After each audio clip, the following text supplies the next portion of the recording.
Hello and welcome to this video on making a SMaSH beer.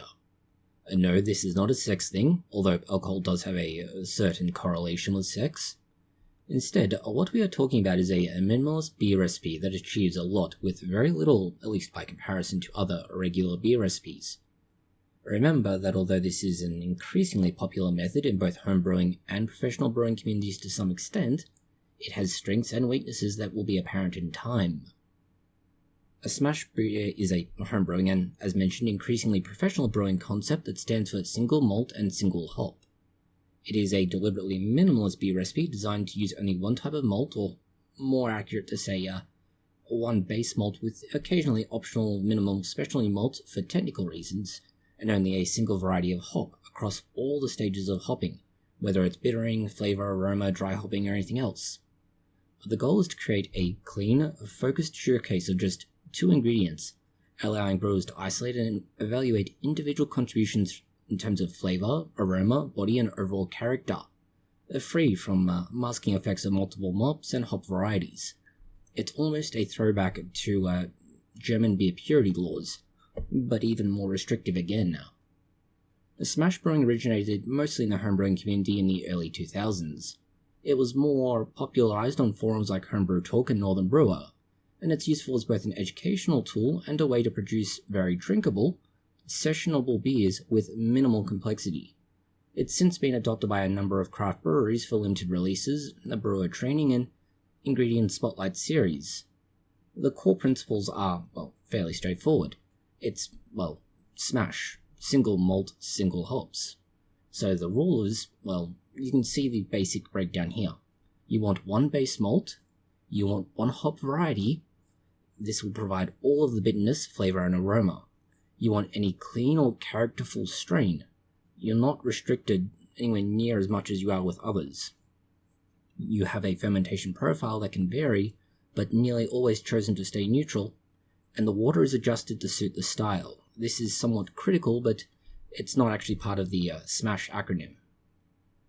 It's important to note, let's say, that while purists insist on zero specialty malts, many of the SMaSH recipes have basically recognized that this is a kind of ridiculous thing to say, mostly because many of these specialty malts are kind of essential to get certain results.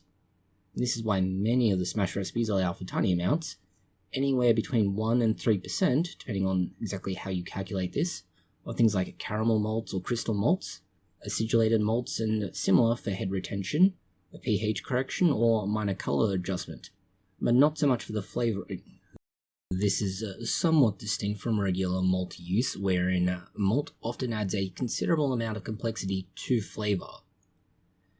In the context of this, at least in terms of SMaSH recipes, these are considered technical adjuncts and not violations. Adjuncts are something you normally add to alter the appearance, flavour, and similar in regular beer recipes. This brings us to why the SMaSH beer is so, increasingly preferred. First, we have education. It allows you to learn exactly what a specific hop or malt variety contributes to your beer. Let's say, for example, you're going to brew something with a Maris Otter and a Citra. This allows you to swap out a Pilsner and a Citra. This allows you to immediately compare the backbone the malt provides to these two kinds of beers. You could just as easily swap out malt and do the same thing. And then we have the ingredient evaluation testing. New malt lots or malt harvests, or even hop harvests, can vary somewhat year to year, and from hops or malt to malt variety. Brewers using SMaSH often do so purely for quality control. This lets them get an idea about the annual variation in crops and the harvested results. They can then adjust, modify, or correct any minor discrepancies. Recipe development's another reason.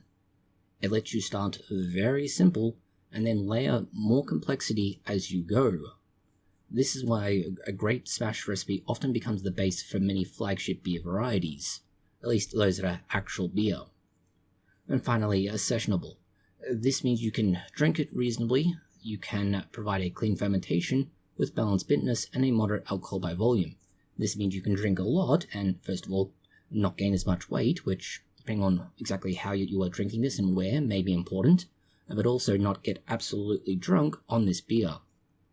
The SMaSH recipes are often used for things like pale ale, IPAs, or lagers, and this means you end up with something in the 4.5 to 6% alcohol by volume range.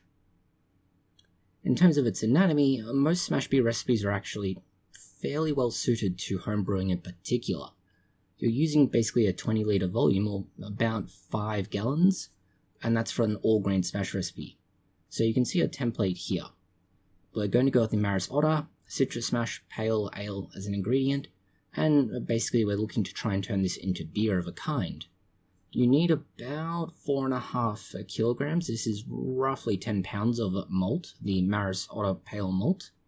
This is going to give you a biscuity, full-bodied golden colour. The Citra hops, they offer the, obviously, bittering flavour and aromas of the dry hopping process. The yeast is going to be a USO5 or some sort of similar clean ale yeast, which will give you a nice neutral fermentation. And you want a soft water profile. Calcium is on the lower end, your sulfur is similarly so, chlorine is at the sort of average end of things, and all this ensures that the hops are more pronounced, let's call it. In terms of the hop schedule, we're going to do this over 60 minutes during the boiling. You will want to add your Citra bittering hops at the start, and basically boil them for about 60 minutes. There's about 15 grams of this. This will add considerably to the IBUs. Then you want to add about 20 grams with 15 minutes left, and this will add some of the more citrusy type flavors. At 5 minutes, more hops again, and this is going to help bring out some of those fruity flavors.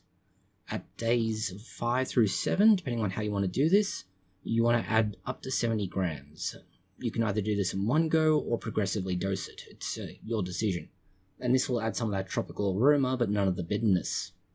This should give you a fairly low-level IBU value of about 38. Not perfectly so, but reasonably.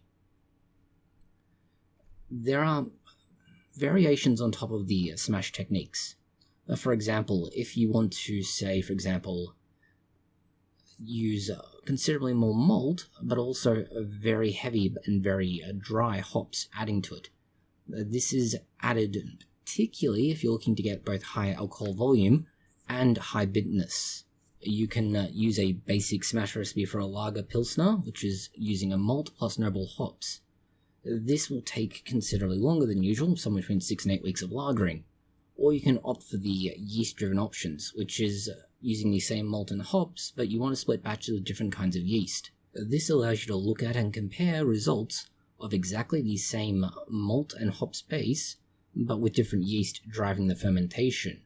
This is useful if you want to compare, say, American-type pilsners, ales, or even lagers across not just America, but then even comparing them to their European counterparts.